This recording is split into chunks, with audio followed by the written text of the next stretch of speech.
भारत को आजाद कराना चाहते थे, लेकिन भारत के लोगों को गुलाम बना के रखना चाहते थे कि अंग्रेज इस देश से चले जाएं और उसकी जगह पे हम मतलब स्थान ले लें। हमारे लोगों की उस समय यह हालत थी, को निरप होए हमें का हानि, चेरी छोर होए नहीं रानी। कोई अगर राजा बन जाता है तो हमें क्या, ना तो हिंदू हैं, ना हम मुसलमान हैं, ना हम सिख हैं, ना ईसाई हैं। और ये मताधिकार जो मिलता है इस समय धर्म के आधार पर, रिप्रेजेंटेटिव जो मिलता है गवर्नमेंट में, मुसलमान अपना अलग मांगते हैं, हिंदू अपना अलग मांगते हैं, सिख अपना अलग मांगते हैं, ईसाई अपना अलग मांगते हैं, लेकिन जो अछूत कम्युनिटी है उसको तो वो किसी भी धर्म में है ही नहीं। हमारे पास है वो हमें दे दो और हमारा आरक्षण तुम ले लो, अगर जो बहुत अच्छा है आरक्षण तुम ले लो।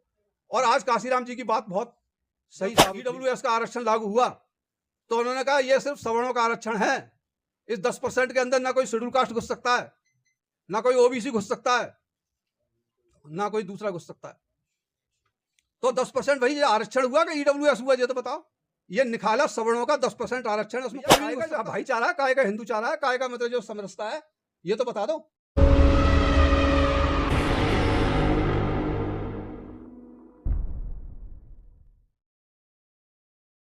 संघ ही एक ऐसा संगठन है जो सबसे अलग तरीके की बात करता है और इसके मेंबर भी सबसे अलग तरीके के हैं।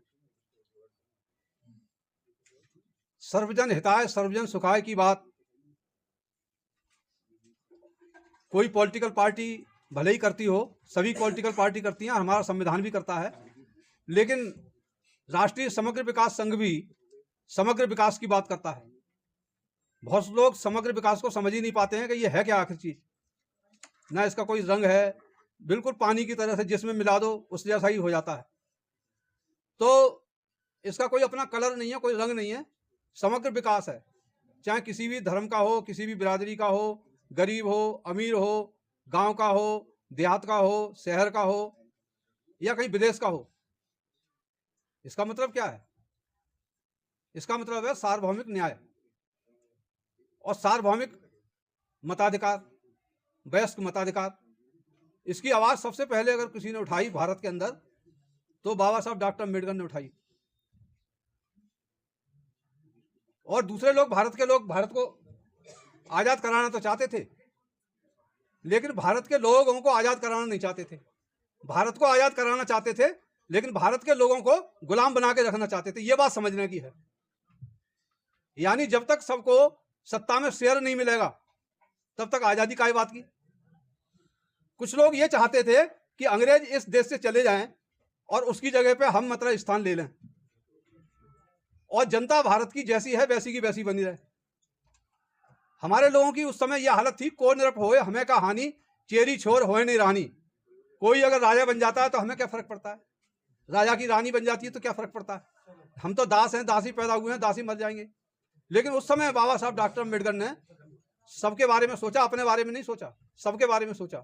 क्योंकि वो तो वोट के अधिकारी थे, पढ़े लिखे थे, सबसे ज्यादा पढ़ गए थे और उनको तो सब कुछ मिल गया था। वायसराय की काउंसिल में भी मंत्री का दर्जा था उनका, अंग्रेजों के समय में भी। लोग आज मंत्री बनने के लिए गुलामगिरी करते हैं, लेकिन बाबा साहब अम्बेडकर को तो बिना गुलामगिरी के मतलब उस समय दर्जा मिला हुआ था। लेकिन वो चाहते मौज मस्ती की जिंदगी जीना, तो फिर अपने बच्चों को क्यों कुर्बान करते और लोगों के वयस्क मताधिकार के लिए क्यों लड़ते। तो सबसे पहले जो बाबा साहब अम्बेडकर का जो नाम न्यायप्रिय व्यक्तियों में पूरे विश्व में लिखा जाता है, वो इसलिए लिखा जाता है कि उन्होंने चाहे किसी भी बिरादरी का हो, किसी भी जाति का हो, किसी भी लिंग का हो, उन सबके लिए वयस्क मताधिकार की बात सबसे पहले उन्होंने कब करी? 1919 में। 1918 में जो आयोग आया, साउथ बरो कमेटी, उसके सामने सबसे पहले उन्होंने बात रखी कि वयस्क मताधिकार मिलना चाहिए महिलाओं के साथ में, और आदमी के साथ कोई भेदभाव नहीं होना चाहिए, गरीब और अमीर के बीच में कोई भेदभाव होना चाहिए, चाहे मजदूर है जमींदार है उसके बीच में कोई भेदभाव नहीं होना चाहिए, वन मैन वन वैल्यू होनी चाहिए। और वो उन्होंने उनकी बात मानी। उसके बाद में दूसरी जो कमेटी आई, उसके आधार पर कौन सा संविधान बना भारत का? 1919 का। 1919 का जो भारत का संविधान पहला बना था ब्रिटिश इंडिया का, वो बाबा साहब अम्बेडकर के उसमें सलाह मानी गई थी। थोड़ा हमें सीमित मताधिकार मिला। उसके बाद में दूसरी जो कमेटी बनी, साइमन कमेटी आई 1928 में। उसके अंदर फिर बाबा साहब ने बहुत डिटेल में अपना प्रतिवेदन दिया और उनकी बात को उसमें बहुत हद तक माना गया। उसके आधार पे 3 गोलमेज कॉन्फ्रेंस बुलाई गई। नंबर 1 1930 में, नंबर 2 1931 में और नंबर 3 1932 में। लेकिन बाबा साहब अम्बेडकर तो तीनों में गए, लेकिन महात्मा गांधी जो देश के राष्ट्रपिता हैं, जिनको राष्ट्रपिता का खिताब दिया गया है, उन्होंने बाबा साहब अम्बेडकर का विरोध किया। वो नहीं गए। क्यों नहीं गए भाई? वो नहीं चाहते थे कि महिलाओं को अधिकार उनके बराबर। उन्होंने कहा 1942 में हम दे देंगे, अभी तो मतलब जो है ऐसे ही चलने दो जैसे चल रहा है। और भी लोग थे उनके साथी लोग, लेकिन बाबा साहब अम्बेडकर का नहीं, सबको अब हम आजाद होंगे तो अब सबके साथ में सभी को मताधिकार मिलना चाहिए।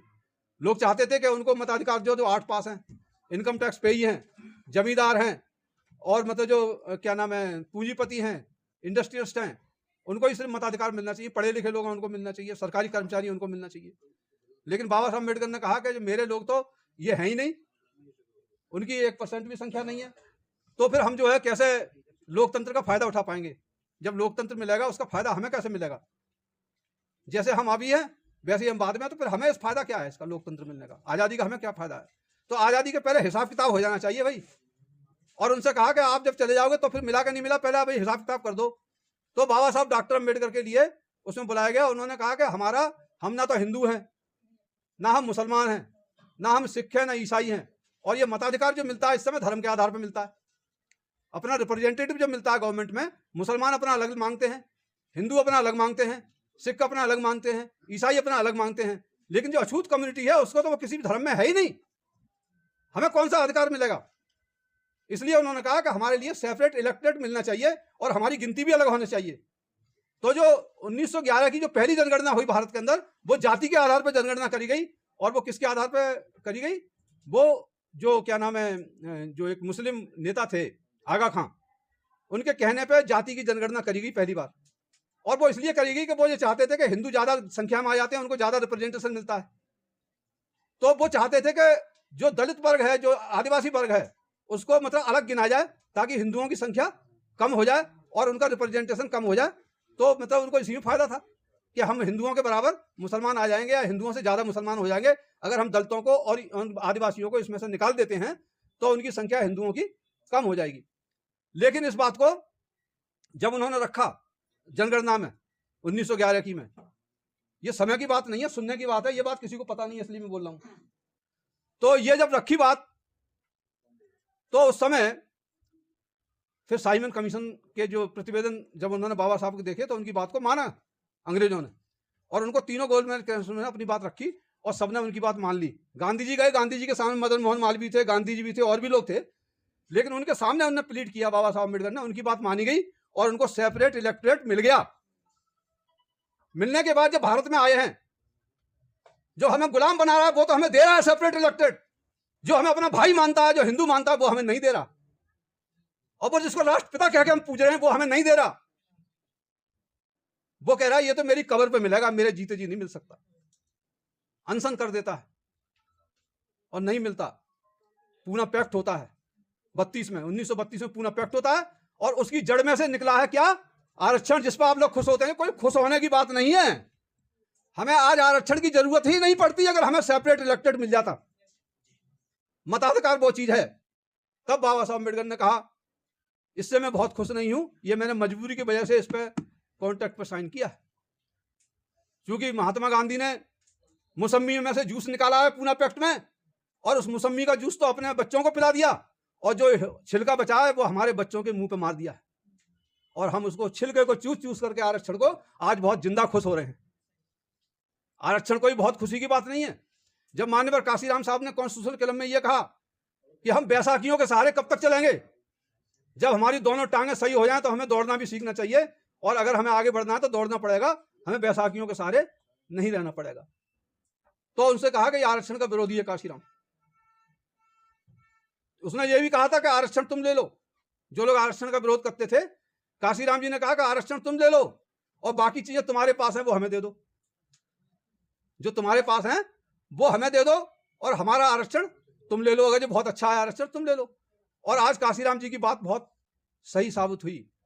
जब ईडब्ल्यूएस का आरक्षण लागू हुआ तो उन्होंने कहा यह सिर्फ सवर्णों का आरक्षण है, इस 10% के अंदर ना कोई शेड्यूल कास्ट घुस सकता है, ना कोई ओबीसी घुस सकता है, ना कोई दूसरा घुस सकता है। तो 10% भाई ये आरक्षण हुआ कि ईडब्ल्यूएस हुआ, ये तो बताओ। ये निखाला सवर्णों का 10% आरक्षण है, उसमें कोई भी नहीं घुस सकता। और आरक्षित वर्ग जो है, जिसका मुकदमा अभी राजस्थान कोर्ट से अभी हाई कोर्ट सुप्रीम कोर्ट में आया है, क्या है वो? उसने यही तो कहा था कि भाई जो जनरल मेरिट में आता है उसको दे दी जाए जगह, वो नहीं दे रहे थे। सुप्रीम कोर्ट ने कहा कि भाई जनरल तो जनरल ही है, जब मेरिट में आ रहा तो उसको दे दो, लेकिन नहीं देते। भाई तुम जनरल में जो 60-50% आरक्षण जो जगह है जनरल की उसमें भी नहीं दोगे, 10% ईडब्ल्यूएस में भी नहीं दोगे, तो तुम उसको खूंटे से बांध रहे हो भैंस के लिए, किधर जाएगी, इसको चारा भी नहीं डाल लेते। तो भैया काय का जो भाईचारा है, काय का हिंदू चारा है, काय का मतलब जो समरसता है, ये तो बता दो। तो इसलिए ये मताधिकारी वो चीज है, बाबा साहब डॉक्टर अम्बेडकर ने कहा कि मैं इसलिए दे रहा हूं कि political power is the master key which can open each and every lock. यही वो चाबी है जिससे सभी दरवाजे खुल सकते हैं।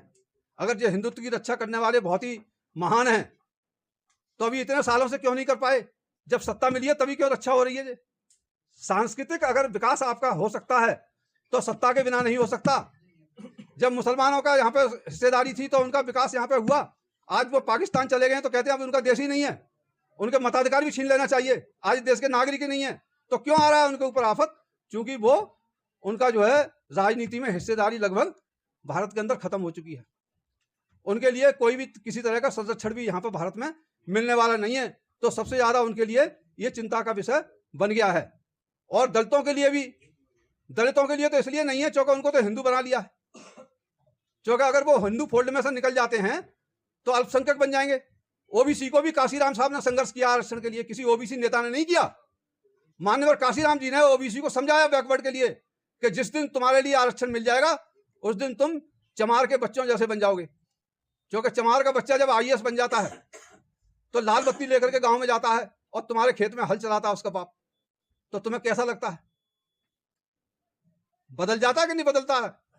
इस तरीके से ये भी एक राजनीति में तुम्हें भले ही हिस्सेदारी नहीं मिल रही है, अगर प्रशासन में हिस्सेदारी मिल रही है तो ये भी आपका एक तरह से बहुत बड़ा मतलब सौभाग्य है। तो उसके लिए उन्होंने उनको समझाया कि आरक्षण के लिए लड़ाई लड़ो, और बाम से बनाया backward and minorities communities employees federation. Backward and minority, कहीं शेड्यूल कास्ट शेड्यूल ट्राइब के लिए नहीं बनाया, उन्होंने बैकवर्ड के लिए बनाया। और बैकवर्ड में ही एससी आता है, बैकवर्ड में ही एसटी आता है, और बैकवर्ड में ही ओबीसी आता है। तीनों को मिलाकर के बी बनता है। और बाकी लोग जो कन्वर्टेड मतलब जो लोग हैं, मुसलमान हैं, क्रिश्चियन हैं और मतलब सिख हैं, वो भी मतलब उसी के अंदर आते हैं, बी के अंदर। इसलिए backward and minority community employ federation बनाया और उस फेडरेशन को उस कल्चर की नींव डाली। जिस तरह से एक समूह होता है, सांस्कृतिक समूह, हिंदू है, मुसलमान है, उसी तरह से वामसेप नाम का एक संगठन बनाया गया जो कल्चरली बहुत रिच था, और उसका नाम उन्होंने बहुजन समाज रखा। बुद्धिज्म में कम लोग थे, बौद्ध तो इतने लोग एकदम नहीं बन सकते, लेकिन बहुजन समाज में एकदम चूंकि राजनीतिक लालच था उसके अंदर, बहुत तेजी से जुड़ा एससी एसटी ओबीसी, और उसको रिजर्वेशन भी मिल गया बहुत जल्दी, 90 में मतलब लागू भी हो गया। तो एससी एसटी और ओबीसी एक नया समाज बना जो हिंदू समाज का ही एक अंग था, और वो बहुजन समाज बहुत पॉपुलर हुआ। उसके बिना अब भारत के अंदर ना कोई सत्ता प्राप्त कर सकता है और ना कोई किसी को सत्ता से हटा सकता है। इसलिए जिस तरह से हिंदू समाज में जातिवाद है, इसी तरह से क्या नाम है, इस बहुजन समाज के अंदर भी उस जातिवाद को निरंतर मतलब जो है आपस में नेताओं को और पार्टियों को, जो उनकी दलितों की पार्टियां बनाई जा रही हैं, बहुत सारे संगठन बनाए जा रहे हैं, जैसे जातियां बनाई गई थी, आपस में लड़ते रहें ताकि जो मेजोरिटी वाला बहुजन समाज है वो इकट्ठा नहीं हो और माइनॉरिटी वाला समाज इस देश के ऊपर वैसे ही शासन करता रहे जैसे उसने अंग्रेजों के जमाने में किया, मुगलों के समय में किया, और उसके बाद में मतलब जो है भारत जब आजाद हुआ उससे लेकर के करता रहा।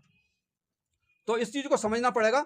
और जो वयस्क मताधिकार है, जो बहुत मुश्किल से बाबा साहब डॉक्टर अम्बेडकर ने संघर्ष करके 1918 से लेकर के और 1932 तक, और उसके बाद में फिर आज़ादी के बाद में भी निरंतर उन्होंने लड़ाई लड़ी, और मतलब जो है जो वोट का अधिकार था देते हुए उन्होंने एक बात कही संविधान पेश करते हुए, आज मुझे बड़ी चिंता हो रही है। खुश होना चाहिए था ना, खुश नहीं थे वो कह रहे हैं मुझे बड़ी चिंता हो रही है संविधान देते हुए, क्योंकि आज से हम दोहरी जिंदगी में प्रवेश कर रहे हैं। एक तरफ तो राजनीतिक रूप से समान हो जाएंगे, वन मैन वन वैल्यू होगा, वन वोट मिलेगा सबके लिए, दूसरी तरफ हमारे पास में असमानता होगी। असमानता किस बात की? आर्थिक रूप से हम समान नहीं होंगे और हम सामाजिक रूप से भी जातियों में बटे रहेंगे। इसलिए हम अपने इस सबसे अमूल्य वोट का इस्तेमाल हम अपने हित में नहीं कर पाएंगे, हम दूसरों के लिए ही करेंगे। जैसे हम मजदूर पैदा होते हैं, फिजिकली लेबर करते हैं और एक पूंजीपति की फैक्ट्री में काम करके उसको मालदार बनाते हैं, एक जमींदार के खेत में करके उसको मालदार बनाते हैं, लेकिन खुद गरीब रहते हैं, अपने बच्चे को पढ़ाई नहीं पाते हैं। तो इसमें क्या हुआ, क्या परिवर्तन हुआ? को निरप होए हमें कहानी, चेरी छोर होए नहीं रानी। ऐसे के ऐसे पहले भी थे, आज भी बने हुए हैं। चंद आरक्षण के सहारे से जो लोग बन गए हैं वो अपने को तो बहुत ज्यादा समझते हैं कि हम तो सरमाएदार बन गए, लेकिन उनकी जब ठुकाई होती है तो उनको पता लग जाता, तब फिर समाज याद आता है कि समाज हमारी कोई मदद नहीं कर रहा। तो इसलिए भैया अपने वोट का अधिकार जो है यही सबसे ज़्यादा है। अगर आपकी जनता 80 करोड़ आपकी आबादी है इस देश के अंदर, तो ज़्यादातर जो लोग हैं उसमें 80 करोड़ में भी मैं समझता हूँ 75 करोड़ तो यही लोग होंगे जो मताधिकार को ही सबसे बड़ी चीज़ समझते हैं। उनके पास ना धन है ना दौलत है, कुछ भी नहीं है, अपना श्रम है सिर्फ, उसके सहारे जिंदा रहते हैं। और श्रमिकों को अगर आपको असली इस देश का मालिक बनाना है तो उनके मताधिकार के बारे में उनको बताना पड़ेगा। क्योंकि समझदार लोगों को इसलिए बुलाया जाता है, कम लोगों को, कि लेस मतलब जो पीपल होते हैं और मोर इफेक्ट पड़ता है। लेस पीपल मोर इफेक्ट, जो कम लोग होते हैं समझदार, वो ही उनके दम में ग्रास्पिंग पावर होती है, तो वो उसको समझते हैं। अगर ये चीज़ मैं सब्जी मंडी में जाकर बताऊं तो कौन समझेगा? अगर ये चीज़ मैं भैंस को बताऊं तो भैंस कैसे समझ जाएगी? अबोध लोग हैं वो। तो अबोध लोगों को बोध बनाने के लिए जो बोध लोग हैं वो इस बात को समझें और वो अपनी मौज मस्ती को छोड़ें। अगर आपको 2 दिन की छुट्टी मिलती है एक वीक में, एक दिन अपनी बीवी को दें और टीवी को दें, बाकी समय आप समाज को दे दें, तो मैं समझता हूँ किसी पार्टी में जुड़ने की आपको जरूरत नहीं है। सिर्फ बाबा साहब डॉक्टर अम्बेडकर के वोट के राइट में बता दो और बाबा साहब डॉक्टर अम्बेडकर के धर्म के बारे में बता दो, तो उनके पास अपनी राजनीतिक पावर आ जाएगी वोट के सहारे और सांस्कृतिक शक्ति आ जाएगी बौद्ध धर्म के सहारे। यही 2 ही चीज याद रखी हैं, बौद्ध धर्म और मताधिकार। मैं समझता हूँ आपको असली आजादी जब मिलेगी जब इन दोनों चीजों पर आप संघर्ष करेंगे। किसी संगठन की आपको जरूरत नहीं है, किसी पार्टी की जरूरत नहीं है। सिर्फ हर व्यक्ति जो पढ़ा लिखा आदमी है उसकी एक अपनी पार्टी है, उसकी एक जिम्मेदारी है कि अपने अबोध बच्चों को और अपने अबोध भाइयों को, नागरिकों को, रिश्तेदारों को ये बात जरूर बताएं कि वोट में कितनी बड़ी ताकत होती है और कल्चर में कितनी बड़ी ताकत होती है। अगर ये दोनों चीजें हमारी समझ में आएगी तो आप आजाद हो जाएंगे। आपको कोई भी राजनीतिक पार्टी और ना कोई मतलब जो है पूंजीपति आपको कभी भी नहीं रोक सकता है। इन्हीं शब्दों के साथ मैं समझता हूँ कि ये जो आज का विषय है और राष्ट्रीय समग्र विकास संघ का उद्देश्य है, इसने जो 5 विषय रखे हैं, 5 विषय ये रखे, एक मतलब जो चीज है वो आपको पूरी पावर देता है इस बहुजन समाज के लिए। और समग्र पावर जब मिल जाएगी तो आप मतलब जो असली इस देश के नागरिक बन पाएंगे और